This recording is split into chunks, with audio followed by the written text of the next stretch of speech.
నమస్తే, నేను doctor Venkata Chaganti, president, university of applied Vedic sciences. Los ఏంజలస్లో కారు చిచ్చు. ఈ కారు చిచ్చు ఎందుకు వచ్చింది? ఎవరు తప్పిదం ఇది? అంటే రెండు తప్పిదాలని ఇద్దరు ప్రొజెక్ట్ చేసుకుంటూ వచ్చారు. చూద్దాం అసలు అవి ఏమిటో విశ్లేషిద్దాం. మొట్టమొదటిది మనము చాట్ జీపీటీ. చాట్ జీపీటీ అంటే మీకు తెలుసు, ఏఐ, ఆర్టిఫిషియల్ ఇంటెలిజెన్స్కి సంబంధించింది. అది దాని గురించి మాట్లాడుతున్నారు. అది తప్పు చేసిందా దాని మూలంగానా? అదేంటో చూద్దాం మనం ఒకసారి. వింతగా అనిపిస్తుంది మీకు, కానీ బాగుంటుంది వినడానికి.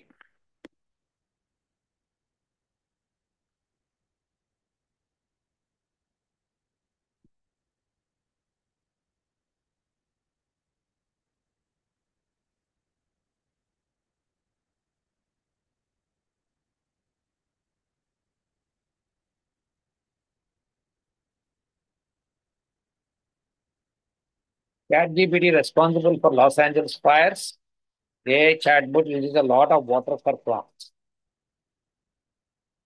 People slam AI's environmental impact.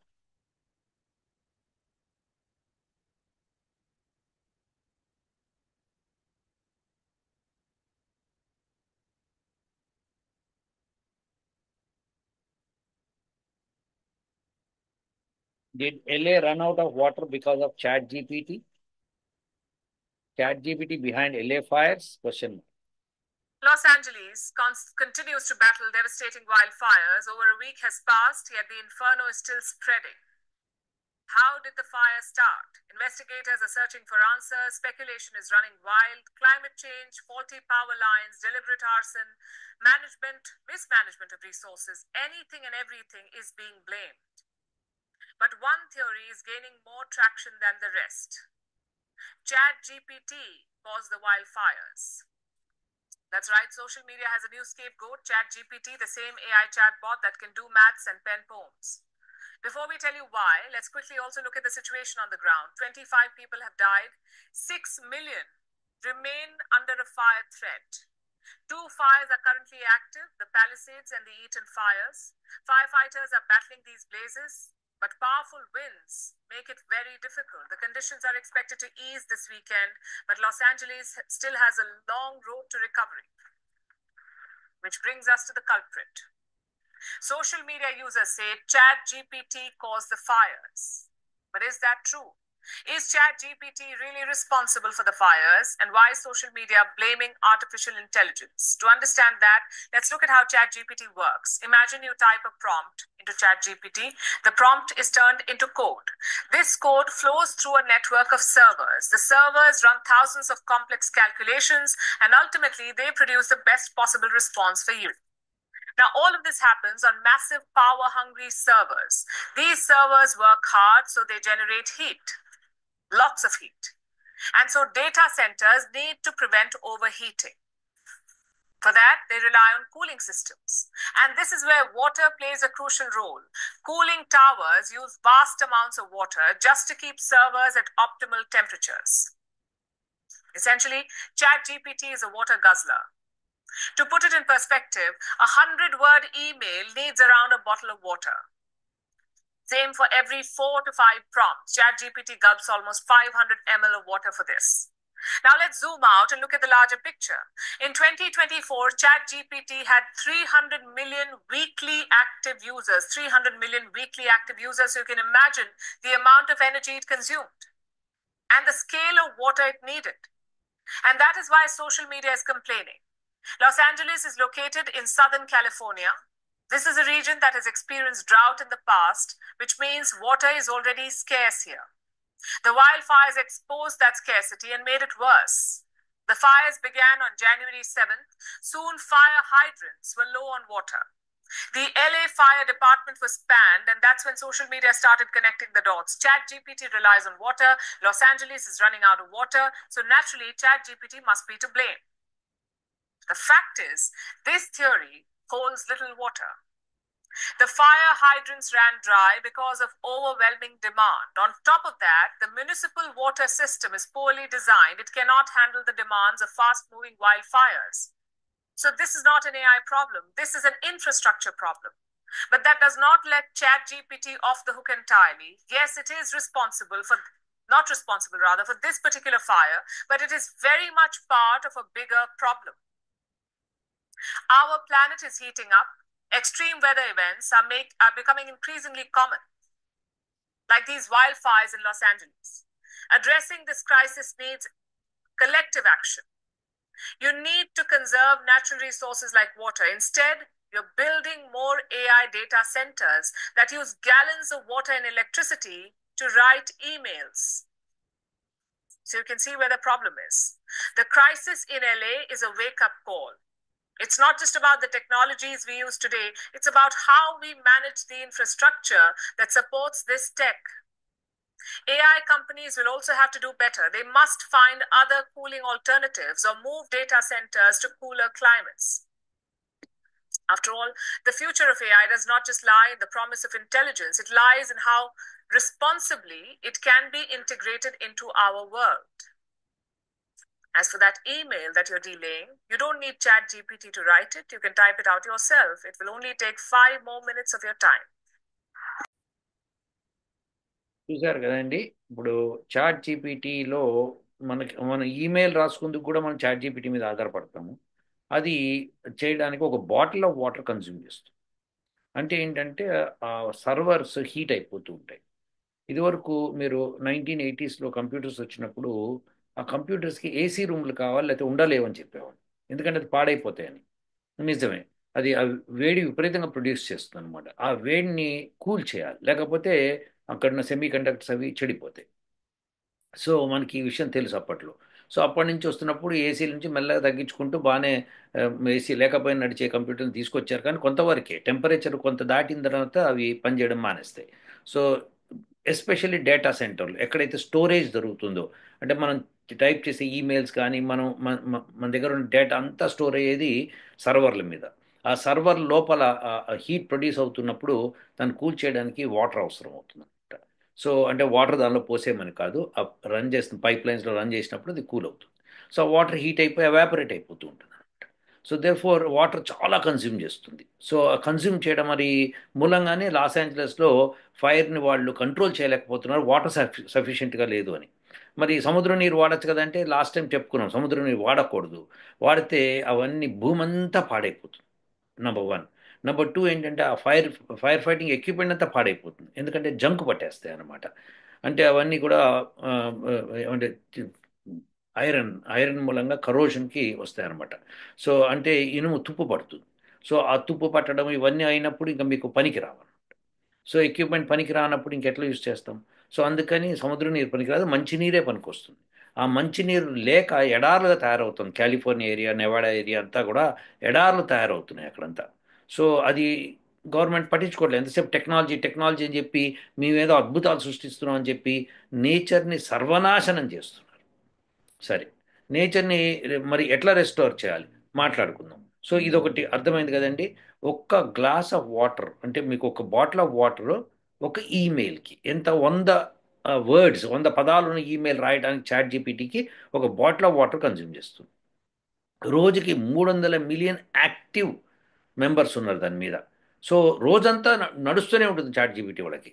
So అలాంటప్పుడు మీకు ఎంత వాటర్ కన్స్యూమ్ అవుతుందో మీరు ఇమాజిన్ చేసుకోవచ్చు. జస్ట్ లెక్క కడదాం ఊరికే 300 మిలియన్. సో 300 అంటే 0.3 బిలియన్. ఓకే, దానిలో హాఫ్ ఆఫ్ ఇట్ మీరు ఒక ఈమెయిల్ రాశారనుకుందాం కదా. ఒకసారి ఒక ఈమెయిల్ రాశారనుకున్న వాళ్ళందరూ, అప్పుడు హాఫ్ లీటర్ ఒక ప్రతిదానికంటే మీకు 500 మిలియన్ టైమ్స్ హాఫ్ అంటే 1/4 బిలియన్ లీటర్స్ ఆఫ్ వాటర్ కావాలి. ఉమ్, అది విశేషం. ఇది ఒక్క ఈమెయిల్ రాస్తే వాళ్ళు ఈమెయిల్ కాదు నానా తతంగం చేస్తారు, క్యాలిక్యులేషన్స్ అవన్నీ అదే చేసుకుంటూ పోతుంది. ఎందుకు చేస్తుందంటే మీరు ఆ సర్వర్లు ఉపయోగించే మెషినరీ ఎట్లా ఉంటుందంటే ఒక్క ప్రశ్నకి వందల కొద్దీ సెమీ కండక్టర్లు యాక్టివేట్ అయ్యి పనిచేస్తాయి, చేసి రిజల్ట్ ఇస్తాయి అన్నమాట. సో దేర్ ఫోర్ వాటన్నిటికీ చాలా హీట్ అవసరం, చాలా హీట్ ప్రొడ్యూస్ అవుతుంది. సో దాన్ని కూల్ చేయడానికి మనకి వాటర్ అవసరం. సో ప్రపంచంలో ఇంతకంటే భయంకరమైన నెగిటివిటీ లేదు. సో ఇంత భయంకరమైన దోపిడీ జరుగుతోంది. సో వాటర్ని, అంత మంచి వాటర్ని, ఏదైతే పొలాలు పండడానికి, మానవుడు తాగడానికి, స్నానాలు చేయడానికి పనికొచ్చే నీటిని మనం ఇంత దుర్వినియోగం చేస్తున్నాము. ఇది సత్యము. మీకు వార్త చూశారు కదా, విన్నారు కదా, ఫస్ట్ పోస్ట్‌లో వచ్చింది. సో, ఇది జరుగుతోందండి. సరే, ఇది దీని మూలంగా జరుగుతోంది. సత్యం ఇది. అందులో డౌట్ లేదు. కానీ అంతే కాకుండా ప్లానింగ్ సరిగ్గా లేదని ఆవిడ చెప్పారు. నిజమే. ప్లానింగ్ అవన్నీ సరిగ్గా ఉండుంటే ఇవి అవ్వకపోయి ఉండేవి. ఇంత వాటర్ కూడా కన్జ్యూమ్ కాకపోయేది. వాళ్ళు సర్వర్లు ఎక్కడ పెట్టాలి? తీసుకెళ్ళి ఆ మంచు కొండల్లో పెట్టాలి. ఏ మంచు కొండల్లో? అంటార్కిటా, ఆర్కిటికా అక్కడ పెడితే కనుక మీకు అక్కడ ఎట్టన్నా చల్లదనం ఉంటుంది. సంవత్సరానికి 6 మంత్స్ పైనే చల్లదనం ఉంటుంది. సో, మంచిగా ఉంటుంది. దెర్‌ఫోర్ మీకు అక్కడ బ్రహ్మాండంగా మీకు చల్లగా ఉంటుంది కాబట్టి మీకు ఎట్టి పరిస్థితుల్లోనూ సర్వర్లు పాడవు. సో, ఈ విషయాన్ని ఇది చేయాలంటే చాలా టైం పడుతుంది మనకింకా. సో, ప్రస్తుతం అయితే ఇది పరిస్థితి. బావుంది. సో, చాట్ జీపీటీ కారణమా అంటే, ఆ! కారణమే. కొంత కారణమే అని చెప్పి తేల్చారు. బావుంది. ఇప్పుడు ఇంకొక కారణం చూద్దాం. ఇది కూడా చూస్తే మీకు కొంత అర్థమవుతుంది. हरे कृष्णा। टीवी में हम एक न्यूज देख रहे हैं जो कि अभी बहुत बड़ी ब्रेकिंग न्यूज है। अमेरिका के दूसरे बड़े शहर लॉस एंजलिस में हॉलीवुड हिल्स में एक बहुत प्रचंड आग हो रही है, जिसका हम कोई कारण अभी तक ढूंढ नहीं पाए हैं। वो भयंकर आग पता नहीं कितने लोगों को बेघर कर चुका है, और बड़े बड़े पॉलिटिशियंस और जो हॉलीवुड एक्ट्रेस है उनके घर भी जलकर राख हो गए हैं। और ये जो कारण है, ये अभी तक पता नहीं लगा है। लेकिन इसी आग के 48 घंटे पहले ही हॉलीवुड का जो गोल्डन ग्लोब अवार्ड था, उसमें भगवान के नाम पर, भगवान पर बहुत किरकिरी की गई, उनका बहुत मजाक उड़ाया गया। Who got shouted out the most? Let's look at the numbers. All right, cast and crew are leading the way with 11 mentions. Moms are holding strong with 3 shout outs. God, creator of the universe, 0 mentions. Surprise in this godless town. और ऐसा ही एक challenge भगवान के साथ Titanic के ship के जो captain है, उन्होंने भी कहा था कि इसको भगवान भी डुबा नहीं सकते हैं। तो भगवान को चैलेंज करना कितना सही है, आप भी देख सकते हैं। कभी भी हमें बड़ी बड़ी बातें नहीं करना चाहिए। हमसे ऊपर कोई है, ये हमेशा याद रखना। हरे कृष्ण। సో, ఇప్పుడు ఈవిడ గ్లో ఒక విషయం చెప్పారు. ఆవిడేంటంటే లాస్ ఏంజలీస్. సో, దీనిలో ఒక గ్లోబల్ అవార్డ్స్ ఏవో జరిగినాయి. సో, ఆ గ్లోబల్ అవార్డ్స్‌కి అటెండ్ అయిన వాళ్ళందరూ అక్కడికి వచ్చారు. సరే, బానే ఉంది. అక్కడ వాళ్ళు ఇక అక్కడ స్టేజ్‌లో యాంకర్ గారు ఈ మధ్య జోకర్లు తయారయ్యారు. వాళ్ళు జోకర్లు జోక్ చేస్తూ ఉంటారు. విల్ స్మిత్ కూడా ఒకసారి ఇదే ఈ అవార్డ్స్‌లో అప్పుడు ఏ అవార్డ్స్ అంటే అది మన ఆహ్, ఆస్కార్ అవార్డ్స్ అనుకుంటా. ఆస్కార్ అవార్డ్స్‌లో విల్ స్మిత్ ఆయన భార్య కూర్చొని ఉంటే అక్కడ స్టేజ్ మీద ఉన్న అతను యాంకరు జోక్ చేస్తూ విల్ స్మిత్ భార్య గుండు కొట్టించుకుంది ఏమిటో మరి అన్నట్టుగా ఏదో జోక్ చేశాడు. దానికి ఆయన స్టేజ్ మీదకి వెళ్ళి వాడిని చెంపదెబ్బ కొట్టి జాగ్రత్త అని చెప్పి వచ్చేసాడు. తర్వాత విల్ స్మిత్ అందరూ చాలా చెడ్డవాడని చెప్పి ఆయన్ని చెప్పారు. ఆయనేమో ఆయన భార్యను సపోర్ట్ చేస్తూ ఆమె క్యాన్సర్ వచ్చింది, ఆమె ఇప్పుడిప్పుడు రికవర్ అవుతుంది, ఇట్లా జోకులు చేయడం ఏం బాగుంటుందని చెప్పి ఆయన అన్నాడు. సో, ఇది అనడానికి ఇప్పుడు ఏదైనా కానీ మొత్తానికి విల్ స్మిత్ మీద కాస్త చెడు జరిగింది, అతని మీద వేటు పడింది. అతనికి ఆస్కార్ అవార్డ్స్కి ఎప్పుడు ఎట్టి పరిస్థితుల్లోనూ రాకూడదు, ఆయన 5 ఏళ్ల దాకా ఏదో బ్యాన్ ఏదో పెట్టారు. సో, ఇది జరిగిందనమాట. సో, ఇదంతా బాగుంది.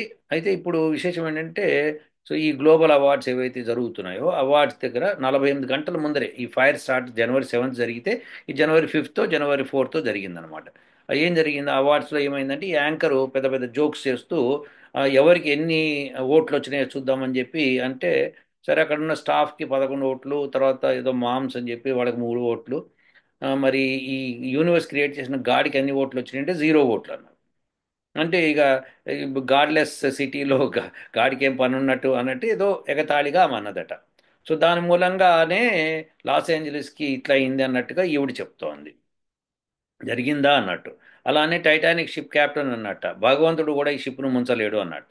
అది అప్పుడే మునిగిపోయిందట. సో, ఇది భగవంతుడు చేసిందే అని అన్నట్టుగా ఆమె ప్రొజెక్ట్ చేసుకుంటూ వచ్చారు.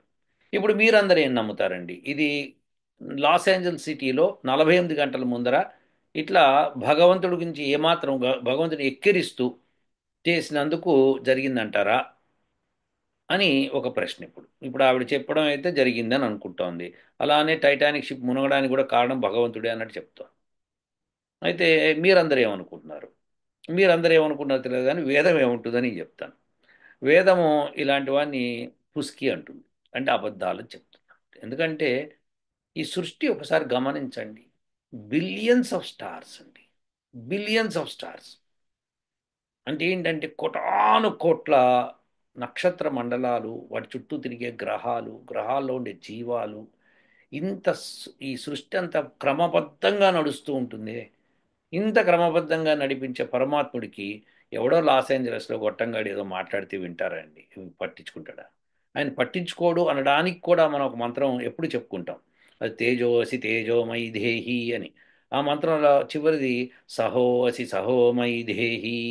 ఇందులో ఏంటంటే ఈ భూమి నక్షత్రాలన్నింటినీ నువ్వు సహనంతో వహిస్తావు, అలానే నాస్తికులను కూడా సహనంతో వహిస్తావు, అలానే మేము కూడా సహనంతో ఉండుముగాక అని మనము ఆ మంత్రంలో చెప్పుకుంటాం అనమాట. ఆయన్ని విమర్శించే వాళ్ళు, ఆయన్ని తిట్టేవాళ్ళు అందరినీ కూడా సహనంతో వహిస్తాడు. ఆయన ఎప్పుడు దాని గురించి నెగిటివ్గా తీసుకోడు, దానికి సంబంధం లేదు ఆ విషయం. ఆయన ఓన్లీ నువ్వు చేసిన కర్మలకి మాత్రమే నీకు ఫలితాలు ఇవ్వడం ఆయన పని. నువ్వు మంచి చేస్తే మంచి, చెడు చేస్తే చెడు, మోక్షం కోరితే మోక్షం, ఏదైతే అది ఆయన పని అది. దానికి ఆయనే అందులో వేదంలో చెప్పుకున్నాడు, నేను ఇదే చేస్తాను నా పని అని.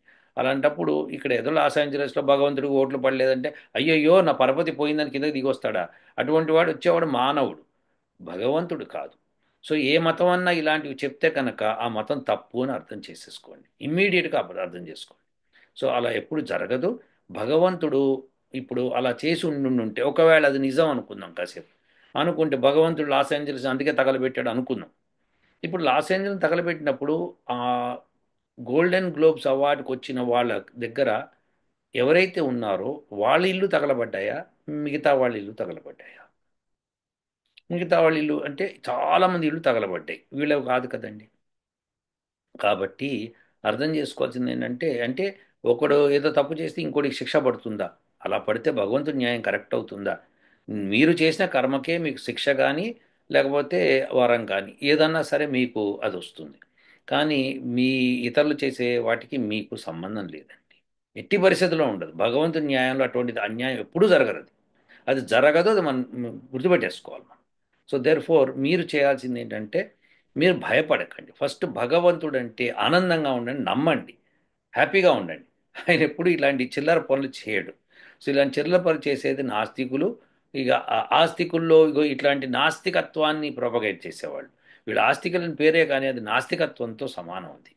భగవంతుడికి ఇలాంటి పనులు ఆయన ఏమి అట్లా పట్టించుకోడండి, అస్సలు ఎట్టి పరిస్థితుల్లో జరగదు. భగవంతుడికి ఓన్లీ ఆయనకు ఉండేది మన్యు. కాబట్టి మన్యు అంటే ఏంటంటే, ఈ సృష్టికి వ్యతిరేకంగా ఏదైనా చేస్తే దానికి శిక్ష ఉంటుంది, ఎవరు చేస్తే వాళ్ళకే ఉంటుంది. కాబట్టి మనం ఇది అర్థం చేసుకొని మనం భగవంతుడిని ఊరికే భయపడిపోకండి. భగవంతుడు అంటే ఎప్పుడు భయపడాలి? మీరు చేసే కర్మ తప్పు అయితే భయపడాలి. మీరు భగవంతుడి యొక్క నిర్ణయం వేదంలో ఏది చెప్పాడో అవే చేసుకుంటూ పోతున్నారు అనుకోండి, మీకు ఎప్పుడు కూడా భయపడాల్సిన పని ఉండదు. హ్మ్, మనిషి ఎప్పుడైనా పుట్టాలి, ఎప్పుడైనా చచ్చిపోవాలి, తప్పదు. కానీ చచ్చిపోయాడన్నంత మాత్రం అతను తప్పు కర్మ చేశాడని కాదు అర్థం. అతను పూర్వజన్మలో చేసిన కర్మల ప్రకారం ఈ ఆయుష్ వస్తుంది. ఈ ఆయుష్ని పెంచుకుంటూ పోయాడా, తగ్గించుకుంటూ పోయాడా అనేది మళ్ళీ కర్మ చేస్తూనే జరుగుతుంది. సో దాన్ని బట్టి అతని ఆయుష్ ఉంటుంది. అలానే మనం ఎక్కడికైనా వెళ్ళినప్పుడు కింద పడతాం, మీద పడతాం, దెబ్బలు తగిలించుకుంటాం, ఏమైనా అవుతాయి, ఆరోగ్యం పాడవుతాయి, విరోచనాలు వస్తాయి, లేకపోతే మనకి ఏదైనా ప్రాబ్లం వస్తుంది, బీపీ పెరుగుతుంది, షుగర్ వస్తుంది, ఇలాంటివి ఎవరు జరగచ్చు మనుషులకి. అన్నంత మాత్రాన మీరు భగవంతుని నమ్మలేదు కాబట్టి ఇవన్నీ వచ్చినాయంటే తప్పు అవుతుందండి. భగవంతుడు వీటికి కారణం కాదు, మీరు చేసుకునేవి వీటికి కారణం అవుతుంది. సారీ. సో ఈ విధంగా మనం గుర్తుపెట్టుకోవాలి. కానీ భగవంతుడు ఇలాంటి చిల్లర వేషాలు వేస్తాడని అనుకోవడం చాలా పొరపాటండి. భగవంతుడు ఎట్టి పరిస్థితుల్లోనూ ఇలాంటివి లాస్ ఏంజల్స్ తగలబెట్టడము, లేకపోతే ఇక్కడ కరువు రావటం ఇలాంటివి చేయడు. ఆయన పని కాదు అది. అది మన పని, మనం చేస్తున్నాం. మనము ధర్మం తప్పాం, అందుకనే అవి అవుతున్నాయి. మనము అంటే అక్కడ ఉన్న ఏరియాలో వాళ్ళందరూ ధర్మం తప్పినట్టే లెక్క. ఎందుకంటే వాళ్ళంతా కూడా అక్కడ నీరు లేదన్నప్పుడు యజ్ఞయాగాదులు చేసి చుట్టుపక్కల అంతా సస్యశ్యామలం చేయాల్సిన బాధ్యత వాళ్ళది. అది లేకపోవడం తప్పు అవుతుంది. ఎంత ఎంజాయ్ చేశారో ఎంజాయ్ చేశారు, మళ్ళీ దాన్ని నిలబెట్టుకోవాలి కదా. మనం ఆ పని చేసి తీరాలి. నాకు ఆరోగ్యంగా ఉన్నాను, నాకు 25 ఏళ్ళు, ఇప్పుడు నేను బ్రహ్మాండంగా ఉన్నా, ఎగురుతున్నా, దూకుతున్నా అని మనకు ఉంటుంది అప్పుడు ఆ వయసులో. సో అలా దూకుతూ ఉంటాం. కానీ ఆరోగ్యం పట్టించుకోలేదనుకోండి, అది మెల్లగా బాడీ మీద ప్రభావం చూపించి మీకు 5-10 ఏళ్లలోనే మీకు రిజల్ట్స్ కనిపించడం మొదలు పెడతాయి అన్నమాట. సో ఇలా జరుగుతుంది. అందుకని మనం అంతా ఏం చేయాలంటే ధర్మాన్ని పాటించడానికి ప్రయత్నం చేయాలి. ధర్మ పాలనే ధర్మ రక్షణ అవుతుంది. ధర్మము అంటే ఏంటి? వేదంలో చెప్పినవి చేయటం. వేదంలో చెప్పినట్టు యజ్ఞయాగాదులు చేయాలి. ఒకవేళ మీరు చేయలేకపోతున్నారు, అప్పుడు మీరు గ్యాదరింగ్ పెట్టండి. నేను వస్తాను, మాట్లాడతాను అక్కడ కాలిఫోర్నియా వాళ్ళతో మాట్లాడి, అక్కడ యజ్ఞయాగాదులు ఎందుకు చేయాలో నేను చెప్తాను. ఎంత ఖర్చు అవుతుంది, ఎన్ని రోజులు చేయాలి, ప్రతిరోజు చేస్తూనే ఉండాలి. ఎన్ని ప్లేసెస్లో చేయాలి, ఎంత విధిగా చేయాలి, అవన్నీ నిర్ణయించుకొని చేయించుకొని మనము ఆ ధర్మరక్షణకు పాటుపడితే అక్కడ వర్షాలు సకాలంలో పడి అప్పుడు ఆ చెట్లకి ఏమవుతుందంటే తడి బాగా వస్తుందన్నమాట. మీకు అక్కడ హ్యూమిడిటీ పెరుగుతుంది, చెట్లు బాగా తడిని పీల్చుకుంటాయి. ఎప్పుడైతే చెట్లు తడిని పీల్చుకుంటాయో వాటికి శాప్లో మంచి తడి ఉంటుందన్నమాట. అప్పుడు వెంటనే అంటుకోవవి. ఇవి ఎండితేనే అంటుకుంటాయి అంట తొందరగా. సో ఎప్పుడైతే చెట్లు అంటుకోవో ఆటోమేటిక్గా ఏమవుతుందంటే ఎక్కడైనా ఒక చెట్టు అంటుకున్న మిగతా చెట్లు వేగంగా అంటుకోవు. అంటుకోనప్పుడు ఏమవుతుంది? ఆ ఒక్క చెట్టుని ఆరిపేయడం చాలా ఈజీ అవుతుంది. అలా మనం అర్థం చేసుకోవాలి. సో అక్కడ మనకి అమెరికాలో ఏంటంటే ఇల్లు చాలా మటుకు చెక్క ఇళ్ళే ఉంటాయి. సో చెక్కలతో కట్టినవి. సో లాస్ ఏంజలస్ అంతా కూడా చెక్కలతో కట్టినవి, అందుకే దబదబా మండిపోయినాయి. సో అది సామాన్యంగా జరిగే విషయం అనమాట. ఎందుకంటే అన్ని చెక్కలు వాడేవని ఎండు చెక్కలే వాడతారు కానీ తడి చెక్కలు వాడరు కదా. సో అందుకని ఆ చెక్కలు వెంటనే మంటకి అంటుకుంటాయి. సో వీటన్నిటిని మనం రాకుండా చూసుకోవాలి అంటే తప్పకుండా యజ్ఞ యాగాదులు చేయవలసిందే. దానికి నిష్ణాతులము మేము. University of applied Vedic science వాళ్ళం మేము వచ్చి మేము అక్కడ అన్ని సెట్ చేసి మేము ఎలా చేయాలి ఏంటి అన్నీ మేము ఏర్పాటు చేసి మేమే చేసి మిమ్మల్ని ఆ ఆపద నుంచి కాపాడడానికి మేము సకల ప్రయత్నాలు చేయగలుగుతాం. మీరు కనుక ధనం వెచ్చించగలిగితే. సో ఇది గుర్తుపెట్టుకోవాలి. ఇక్కడే కాదు, నేనున్న చోటైనా ఇది జరిగింది అనుకోండి, మేమంతా కూడా మేము అధర్మంగా చేస్తున్నట్టే. ఎవరో ఒకరు ధర్మం చేస్తే అక్కడ వరకే అవుతుంది కానీ మొత్తం అందరం కూడా యజ్ఞయాగాదులు చేయవలసింది. ఏ ఏరియాలో ఉన్నా సరే, భూమండలంలో ఎక్కడున్నా సరే యజ్ఞయాగాదులు జరిగితేనే, ఆవు రక్షించబడితేనే మనకి సస్యశ్యామలంగా ఉంటుంది, భూమి చల్లగా ఉంటుంది. ఇది మనం గుర్తుపెట్టుకోవాలి. మనం అందరం కూడా యజ్ఞయాగాదులను ప్రోత్సహిద్దాం. లాస్ ఏంజల్స్ ఏరియాలో కానీ కాలిఫోర్నియా ఏరియాలో కానీ ఇప్పటికన్నా కళ్ళు తెరవండి, పిలవండి. మీకు ఇదేం భయపెట్టట్లేదు, నిజం, ఇది వాస్తవం. ఇది మీరు యజ్ఞయాగాదులు చేసినంత కాలం మీకు చక్కటి వాతావరణం ఉంటుంది అక్కడ. అంతేకాకుండా ప్రజలు ధర్మంగా నడుస్తారు కూడా. దాంతో ఏమవుతుందంటే మనకి సకల సౌకర్యాలు వస్తాయి, సుఖం పెరుగుతుంది. ఉంటానండి. ఓ.